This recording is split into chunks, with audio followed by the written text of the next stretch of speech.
हमारे साथ पूर्व छात्र नेता इलाहाबाद विश्वविद्यालय बाबुल सिंह हैं, जो किसानों के हितों की बात करते हैं समय समय पर। आइए हम इनसे जो कृषि अध्यादेश बिल लाया गया है मोदी सरकार द्वारा, उस पर कुछ विषयों पर चर्चा करते हैं। बाबुल जी, आपका स्वागत है प्रखर पूर्वांचल में। बहुत बहुत आभार। ये कृषि अध्यादेश जो बिल सरकार द्वारा लाया गया है, इस पर अपने विचार बताइए। देखिए, ये बहुत ही गलत कानून बनाने जा रही है केंद्र सरकार, क्योंकि कृषि अध्यादेश 2020 का जो ये 5 जून को ये सरकार लेकर के आई थी, इसका ज़बरदस्त विरोध आप देख रहे होंगे पूरे देश के अंदर। चाहे वो पंजाब हो, हरियाणा हो, तेलंगाना हो, उड़ीसा हो, हर प्रदेश में, राजस्थान हो, उत्तर प्रदेश हो, हर प्रदेश के किसान जब इस कानून के खिलाफ लगातार सड़कों पे आंदोलित हैं। अभी मैंने कल पढ़ा भी कि एक किसान ने सल्फास खा के आत्महत्या कर ली। तो फिर ये किसानों के जब मंजूर ही नहीं है, तो किसानों के लिए ऐसा काला कानून सरकार क्यों लेकर के आ रही है? तो इसके खिलाफ में हम लोग भी लगातार आंदोलित हैं। ज्ञापन के माध्यम से हम लोग अपना विरोध दर्ज करा रहे हैं, जगह जगह जा कर के जागरूकता अभियान चला रहे हैं, और इसी क्रम में आज हम लोग बनारस भी आए हैं।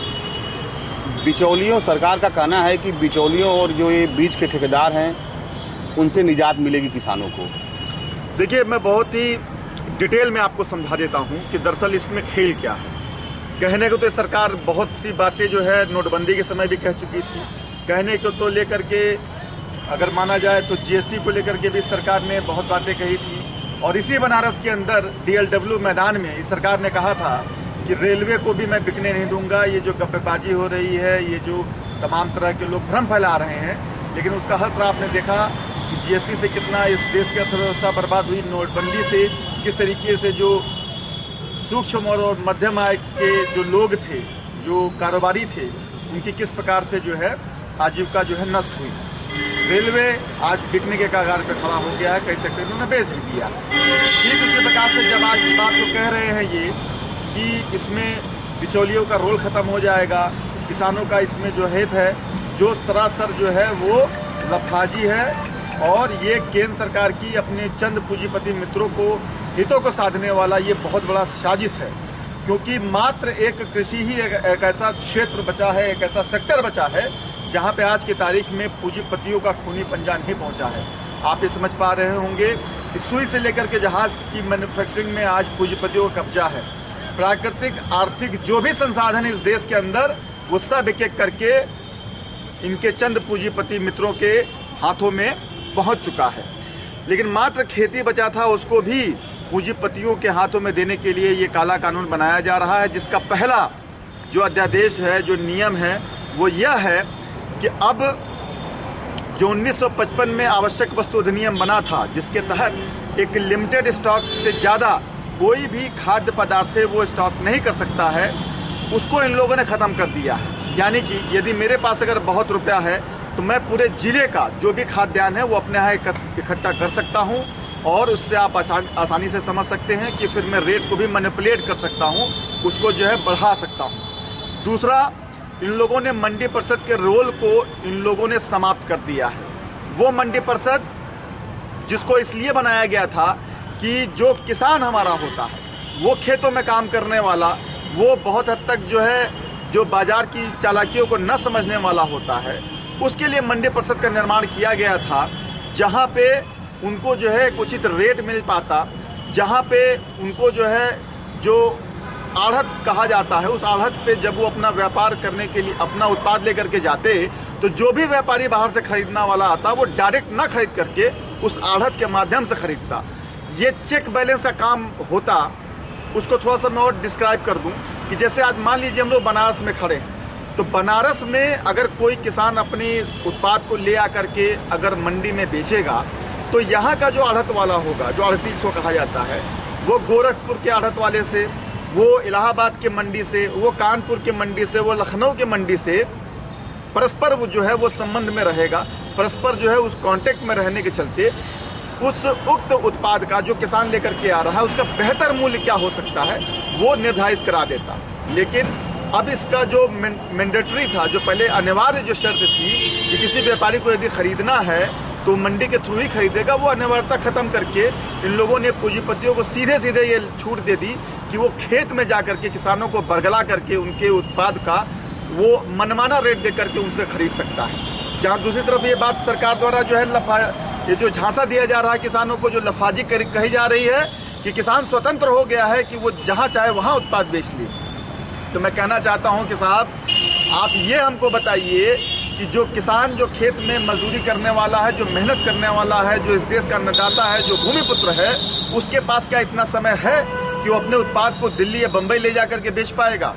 जब उसे अपने जिले की मंडियों में वो रेट नहीं मिल पाता है तो क्या आने वाले समय में वो दिल्ली बम्बई ले जा करके बेच पाने की हैसियत में रहेगा? लेकिन सरकार का तो कहना है कि किसान जो है उसको अपने मन से उसका रेट तय करेगा और जिसको जो जज देगा उसको बेचेगा। देखिए ये कोरी लफाजी है इस सरकार की। तमाम जो झूठ इन्होंने बोला है, जो तमाम छल किए हैं इस देश के साथ, जो जुमले बोले हैं इस देश के साथ, उसकी कड़ी में एक और नया जुमला है। क्योंकि आप खुद समझिए कि जो सरकार अपना MSP तय करती आई है, जो न्यूनतम समर्थन मूल्य जो ये तय करी है, उस पर महज 10 से 12% ही खरीद करती चली आई है। उस पर भी जो है सबका खरीद नहीं हो पाता है। तो अगर वो न्यूनतम समर्थन मूल्य की बाध्यता समाप्त हो जाएगी, अगर वो मैंडेटरी नहीं रहेगा, क्योंकि इस बिल में कहीं भी ये मेंशन नहीं है कि न्यूनतम समर्थन मूल्य से नीचे जो है कोई खरीद नहीं होगी। इसका प्रत्यक्ष उदाहरण है बिहार प्रदेश में इसी कानून को लागू किया गया है। और आप पता कर सकते हैं कि उस प्रदेश के जो भी किसान हैं, उन किसानों का पिछले कई सालों से उनका जो उत्पाद है वो समर्थन मूल्य से बहुत नीचे स्तर पे, लगभग 1000-1200 रुपए क्विंटल पे उनका गेहूं और धान जो है पिछले कई सालों से जो है खरीदा जा रहा है। खरीदेगा कौन? बेचने की बात तो लगातार की जा रही है, किसान बेच सकता है, लेकिन खरीदेगा कौन? सवाल ये है। यक्ष प्रश्न यही है मेरा कि वो कौन लोग होंगे जो खरीदेंगे। और कहीं खरीदने वालों ने अगर बाजार के अंदर अपना एकाधिकार अगर बना लिया तो वो क्या मैनिपुलेट नहीं कर पाएंगे? क्या वो किसानों से कल नहीं कहेंगे इस बात को कि भैया हम तो इससे ऊपर नहीं खरीद पाएंगे आपको? तो किसान करेगा क्या?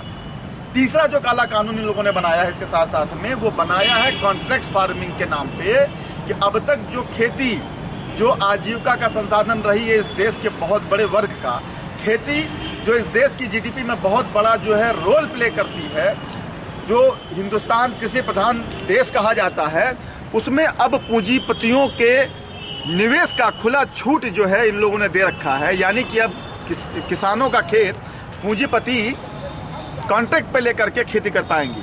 उससे नुकसान ये होने जा रहा है कि जहां जो देश है वो छोटी जोत के किसानों का है, जहां पे 1-2 एकड़ के किसान जो है बहुतायत में है, वो अपने खेती के लिए जो टूल एंड कंपोनेंट्स जो खरीदते हैं, वो जो खाद बीज जो यूरिया और जो कीटनाशक खरीदते हैं, वो अपनी खरीद जो है वो खुदरा मूल्य पर खरीदते हैं। वो 1,50,000 की खरीद करते होंगे एक साल में। वहीं दूसरी तरफ जो हजारों एकड़ का ये कॉन्ट्रैक्ट करके बैठे हुए हैं, ये आने वाले समय में ये करेंगे, ये अपने उत्पाद के लिए जो टूल एंड कंपोनेंट्स जो खरीदेंगे वो करोड़ों रुपए में खरीदेंगे। तो जाहिर सी बात है कि उसके लिए फैक्ट्री बनाने में भी सक्षम है, वो फैक्ट्री भी बना लेंगे। या जो ये खरीद करेंगे वो खुदरे मूल्य पे ना करके वो जो है थोक मूल्य पे करेंगे।